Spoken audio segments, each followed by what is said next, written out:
रवींद्र वस्त्र निकेतन मध्ये सुरू आहेत दिवाळीच्या गुलीगत ऑफर्स। तब्बल 2 एकरात विस्तारलेल्या रवींद्र वस्त्र निकेतन मध्ये फुल फॅमिलीची full shopping. Diwali double gift धमाका दिनांक 15 ऑक्टोबर ते 10 नोव्हेंबर पर्यंत 4500 रुपयांच्या पुढील प्रत्येक खरेदीवर हमखास गिफ्ट। प्रथम बक्षीस 3 दुचाकी, द्वितीय बक्षीस 23 LED टीव्ही, तृतीय बक्षीस 79 मिक्सर, चतुर्थ बक्षीस 83 कुकर्स यांसह आकर्षक ऑफर्स। तर मग वाट कसली बघताय, त्वरा करा। फॅशन वाली दिवाळी साजरी करायची फक्त रवींद्र वस्त्र निकेतन मध्ये। रवींद्र वस्त्र निकेतन, सलगरे व शाखा। जयंत पाटील यांना 35 वर्षात मतदारसंघाचा चौफेर विकास करण्याऐवजी आपल्याला मिळालेल्या पदाचा आणि सत्तेचा वापर फक्त त्यांना राजकारणात ओव्हरटेक करणाऱ्यांची जिरवण्यासाठीच केलाय।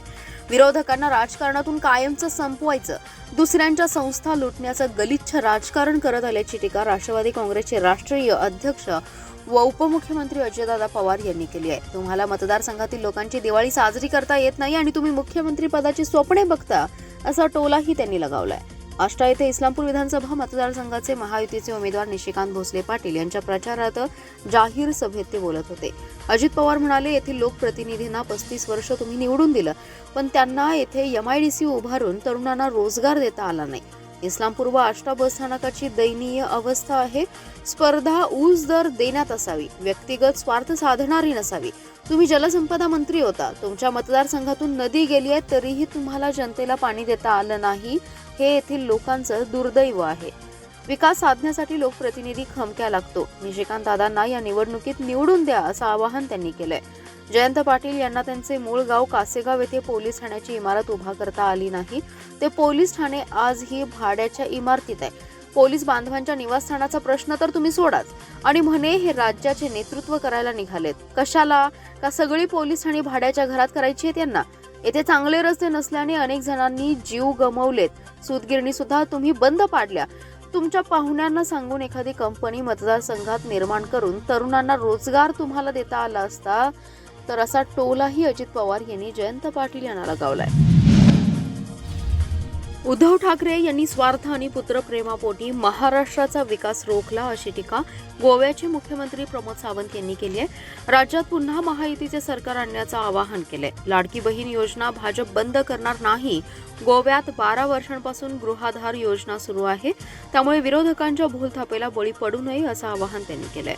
सांगलीतील डॉक्टर, बिल्डर, CA अशा विविध क्षेत्रातील व्यक्तींना भेटून राज्य आणि केंद्र सरकारच्या योजनांची माहिती दिली। त्यानंतर बोलताना सावंत यांनी सांगलीत शेतकऱ्यांच्या हिताचे बेदाना cold storage, food processing unit यासाठी धोरणात अधिकच्या सुधारणा याबाबत पाठपुरावा करणार असून राज्यात महायुतीला मोठे बहुमत मिळेल, असा दावा केलाय।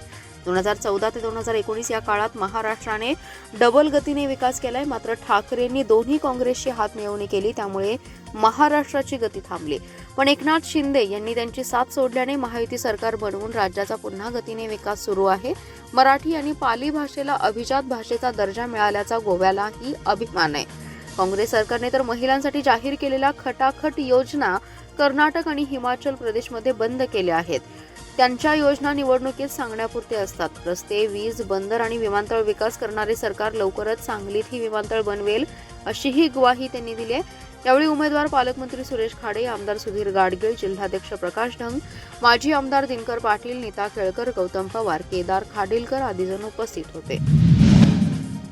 मिरज पंढरपूर रोडवर असलेल्या रामनगर येथील राम मंदिरालगत असलेल्या चंदनवाले यांच्या मळ्यामध्ये इंडियाचे प्रदेशाध्यक्ष सुधाकर खाडे यांचा शेतजमिनीच्या वादातून कुऱ्हाडीने मानेवर डोक्यावर घाव घालून खून करण्यात आलाय। या प्रकरणी युवराज लक्ष्मण चंदनवाले यास अटक केली असून त्याच्यावर मिरज गांधी चौकी पोलिसात गुन्हा दाखल झालाय, तर 5 जणांना चौकशीसाठी ताब्यात घेतलंय। मिरजेत पंढरपूर रस्त्यावर राम मंदिरालगत चंदनवाले मळा येथील 4.25 एकर जमीन सचिन जगदाळे यांच्याकडून सुधाकर खाडे यांनी घेतली होती। यास लक्ष्मण चंदनवाले यांची हरकत होती। काही महिन्यांपासून चंदनवाले आणि खाडे यांच्यासोबत त्यांचा वाद सुरू होता। या जागेवर कुंपण घालण्यासाठी सुधाकर खाडे, आप्पा अवतारी, ओंकार पवार यांच्यासह 8 ते 10 साथीदारांसोबत ते गेले होते। यावेळी शेत जमिनीचे कब्जेधारक चंदनवाले कुटुंबीय आणि सुधाकर खाडे यांच्यात जोरदार वादावादी झाली। महिलांनीही त्यांना अडवण्याचा प्रकार घडला, पण सुधाकर खाडे यांनी महिलांनाही न जुमानता वादग्रस्त शेत जमिनीकडे निघाले। त्यावेळी त्यांच्या पाठीमागून रागातून युवराज चंदनवालेही येत होता।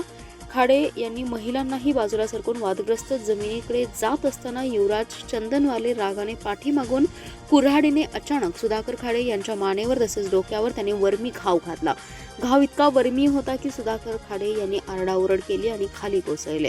त्यांच्यासोबत असलेल्या साथीदारांनी त्यांना एका खासगी रुग्णालयात दाखल केलं, परंतु त्यांना मृत घोषित करण्यात आलं. कुऱ्हाडीचा मानेवर बसलेल्या वर्मी घावामुळे खाडे यांचा जागीच मृत्यू झाला होता. माहिती मिळताच घटनास्थळी पोलीस अधीक्षक संदीप घुगे, उपविभागीय पोलीस अधिकारी प्रणिल गिल्डा हे घटनास्थळी दाखल झाले. दरम्यान सुधाकर खाडे यांच्या खुनामुळे खळबळ उडाली होती. माझे आणि अनिल भाऊंचे जिव्हाळ्याचे संबंध होते. राजकारणात आम्ही कुठल्याही पार्टीत असलो तरी आम्ही एकत्रच होतो, असे सांगत काँग्रेसचे नेते अशोकराव गायकवाड यांनी विधानसभा निवडणुकीत गायकवाड कुटुंबीय खानापूर विधानसभा मतदारसंघाचे महायुतीचे उमेदवार सुहास बाबर यांच्या मागे ठामपणे उभे राहणार अशी भूमिका स्पष्ट करत जाहीर पाठिंबा दिलाय. यावेळी महायुतीचे उमेदवार सुहास बाबर, अमोल बाबर, सुहास शिंदे, कृष्णल गायकवाड, अजित गायकवाड, सुमित गायकवाड यांची प्रमुख उपस्थिती होती. यावेळी बोलताना अशोकराव गायकवाड म्हणाले की लोकांना काही संशय राहील, शंका राहील म्हणून सांगतो. पतंगराव कदम यांच्याशी आमचे घरगुती संबंध होते, त्यामुळे तिकडून काही निरोप आला आहे का असे लोकांना वाटेल, परंतु हा आमच्या कुटुंबियांचा निर्णय असल्याचं सांगितलं. अमोल बाबर म्हणाले की दिवंगत आमदार अनिल भाऊ बाबर यांचं काम आणि गेल्या 1.5 वर्षात विटा नगरपालिकेसाठी आम्ही मोठ्या प्रमाणावर आणलेला निधी, यामुळे पक्षीय पातळीचा किंवा अन्य कोणालाही विचार न करता अजित गायकवाड आणि सुमित गायकवाड यांच्यासह अशोक भाऊ गायकवाड यांनी आम्हाला पाठिंबा दिलाय. सुमित गायकवाड म्हणाले, विधानसभा निवडणुकीमध्ये आम्ही गायकवाड कुटुंबीय नेमकं करणार काय याबाबत परिवारात चर्चा केली आणि त्यानंतर आम्ही ठरवलं की काही झालं तरी आम्ही सगळे गायकवाड कुटुंब एकत्र राहिलं पाहिजे. विटा शहराच्या गेल्या 2 वर्षात झालेल्या विकासाकडे आपण पाहायचं, त्यामुळे सुहास बाबर यांनाच आमदार करायचं आम्ही ठरवलेलं आहे. इस्लामपूर मतदारसंघात आम्ही एकजुटीची वज्रमूठ तयार केली आहे. ती महायुतीचे उमेदवार निशिकांत पाटील यांना विजयी करेल. राज्यात पुन्हा एकदा सरकार आणण्यासाठी महायुतीने रणनीती आखली आहे. महायुतीचाच मुख्यमंत्री होईल असं मत खासदार धैर्यशील माने यांनी व्यक्त केलंय. शिवसेनेच्या जिल्हा संपर्क कार्यालयात झालेल्या महायुतीच्या सर्व घटक पक्षाच्या बैठकीत ते बोलत होते. यावेळी सदाभाऊ खोत, महायुतीचे उमेदवार निशिकांत पाटील, शिवसेनेचे जिल्हाप्रमुख आनंदराव पवार, राहुल महाडिक, गौरव नाईकवडी, विक्रम पाटील, प्रसाद पाटील, अध्यक्ष केदार पाटील, सागर मलगुंडे उपस्थित होते. यावेळी धैर्यशील माने म्हणाले, महायुतीच्या विजयासाठी सर्वजण एकत्र येऊन कामाला लागलेत. पुन्हा एकदा महायुतीचा मुख्यमंत्री होण्यासाठी या मतदारसंघातून निशिकांत पाटील यांना विधानसभेवर पाठवण्यासाठी ताकद देणार आहे. सर्वजण एक दिलाने, एका विचाराने निवडणुकीला सामोरे जातील. इथे नक्की परिवर्तन घडवून आणू असा विश्वास व्यक्त केलाय. सदाभाऊ खोत म्हणाले, वाळवा तालुक्यात आजपर्यंत फोडा आणि झोडा या इंग्रजांच्या नीतीचा वापर केला गेलाय. तालुका दहशतीखाली आहे, तो भयमुक्त करणार आहोत. महायुतीमध्ये एकनाथ शिंदे, फडणवीस, अजित पवार यांच्या नेतृत्वाखाली सर्वजण एक झालो आहोत. एकास एक लढत होत असल्याने तालुक्याचे स्वप्न पूर्ण होणार आहे. आम्ही तयार आहोत, तुम्ही तयार आहात का, अशा जनतेची मागणी होती. आता एकास एक लढत असल्याने परिवर्तनासाठी वेळ लागणार नाही. काही लोक निवडणुकीला दहशतीची किनार लावत आहेत. आम्ही हा तालुका भयमुक्त, दहशतमुक्त करणार असल्याचं खोत यांनी यावेळी सांगितलं. बेदाणा निर्यातीवरील जाचक जीएसटीसह अन्य सर्व प्रश्न सोडवण्याचा मी निश्चितच प्रयत्न करू. त्यासाठी केंद्रीय अर्थमंत्री निर्मला सीतारामन यांच्याबरोबर एक विशेष बैठक आयोजित केली जाईल, अशी ग्वाही गोव्याचे मुख्यमंत्री प्रमोद सावंत यांनी दिली आहे. सांगली विधानसभा मतदारसंघातील भाजप महायुतीचे उमेदवार आमदार सुधीर गाडगीळ यांच्या प्रचारार्थ चार्टर्ड अकाउंटंट, कंपनी सेक्रेटरी आणि बँकांच्या अधिकाऱ्यांच्या बैठकीत ते बोलत होते. केंद्रीय जीएसटी काउन्सिलचे मुख्यमंत्री सावंत हे सदस्य आहेत. यावेळी पालकमंत्री डॉक्टर सुरेशभाऊ खाडे, शहर जिल्हाध्यक्ष प्रकाश ढंग उपस्थित होते. मुख्यमंत्री सावंत म्हणाले, जीएसटी विषयक काही समस्या आज येथे मांडण्यात आल्या. त्या संदर्भात निवडणुकीनंतर मी निश्चितच श्रीमती सीतारामन यांच्याबरोबर एक बैठक आयोजित करेन, कारण त्यांच्या पातळीवरच अनेक प्रश्न सुटणार आहेत. सहकारी पतसंस्था तसेच विकास सोसायटी यांच्यावरील जीएसटी दंडाबाबतही मी तो विषय वरिष्ठ पातळीवर मांडेन. समृद्ध महाराष्ट्र आणि समृद्ध भारत यासाठी सुधीर दादांना विजयी करणं हे सर्वांचं कर्तव्य आहे. केंद्रीय गृहमंत्री अमित शहा यांनी हळद बोर्डाची सांगली शाखा तसेच विमानतळ आणि मोठा उद्योग येथे आणणे या केलेल्या घोषणा सांगलीच्या विकासाच्या दृष्टीने अत्यंत महत्त्वपूर्ण आहेत. हळद बोर्ड आणि विमानतळामुळे सांगलीतील हळद, बेदाणा, द्राक्षे, डाळिंबे आणि फळभाज्या यांची निर्यात शक्य होणार आहे. त्यामुळे शेतकऱ्यांना मोठा लाभ होणार आहे, व्यापारही वाढणार आहे. आमदार गाडगीळ म्हणाले, डॉक्टर सावंत यांच्या उपस्थितीत आज येथे झालेली ही बैठक अत्यंत महत्त्वाची ठरली आहे. जीएसटी विषयक विविध प्रश्न येथे मांडण्यात आले. डॉक्टर सावंत केंद्रीय जीएसटी समितीचे सदस्य असल्यामुळे त्यांच्या माध्यमातून हे प्रश्न सोडवणं शक्य होईल. भालचंद्र कुलकर्णी यांनी जीएसटी विषयक मांडलेल्या प्रश्नांचा आढावा घेतलाय. सांगलीतील विष्णू अण्णा फळ मार्केट लगतच सुसज्ज सर्व सोयींयुक्त फळ मार्केट लवकरच उभे करण्यात येईल असं आश्वासन आमदार सुधीर दादा गाडगीळ यांनी दिले.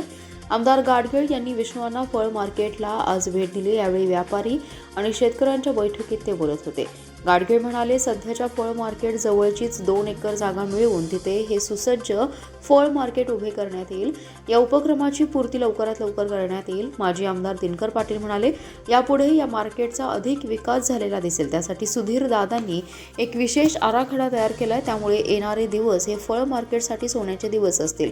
भाजप किसान मोर्चाचे प्रदेश उपाध्यक्ष पृथ्वीराज पवार म्हणाले, आमदार गाडगीळ यांनी आता या फळ मार्केटचा विकास करायचा निर्धार केलाय. त्यामुळे यापुढे येथील सर्व समस्या दूर केल्या जातील. शेतकरी, व्यापारी, हमाल, तोलाईदार या सर्वांना न्याय दिला जाईल. ओबीसी संघटनेचे नेते सुनील वाघमोडे म्हणाले, मार्केटमधील दुकानगाळे मालकी तत्वावर कायम करावेत अशी आमची मागणी आहे.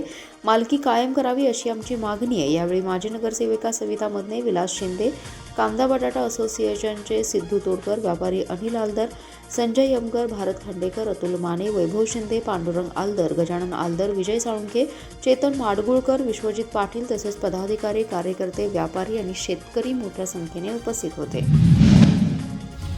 गेल्या 10 वर्षांपासून पृथ्वीराज पाटील सांगलीकरांची सेवा करत आहेत. कोरोना व महापुराच्या काळात चांगलं काम केलंय. त्यामुळे महिलांचा देखील चांगला प्रतिसाद आहे. पृथ्वीराज पाटील हेच लाडक्या बहिणींचे भाऊ असल्याची त्यांची प्रतिक्रिया आहे. त्यामुळेच लाडक्या बहिणी त्यांच्या पाठीशी उभ्या राहतील असा विश्वास विजया पाटील यांनी व्यक्त केलाय. विजया पाटील म्हणाल्या, गेली 10 वर्ष पायाला भिंगरी बांधून सांगलीकरांच्या सेवेसाठी पृथ्वीराज पाटील काम करत आहेत. महापुरात पूरप्रवण क्षेत्रातील अनेक महिलांचे संसार वाचवण्यासाठी त्यांचे सुरक्षित स्थळी स्थलांतर करून पूर ओसरेपर्यंत त्यांची सगळी व्यवस्था केली. पूर ओसरल्यानंतर त्यांच्या घराची परिसराची स्वच्छता, निर्जंतुकीकरण करण्यासाठी गाड्या पाठवून औषध फवारणी केली. कोरोना काळात त्यांनी औषधे, सॅनिटायझर आणि कोविड सेंटरमध्ये व्यवस्था करून जीवनदान दिले. त्यामुळे पृथ्वीराज पाटील हेच खरे लाडके भाऊ आहेत अशी सांगलीकर महिलांची भावना आहे. सांगली विधानसभा मतदारसंघातील महिला पृथ्वीराज पाटील यांना भरघोस मतांनी निवडून आणतील.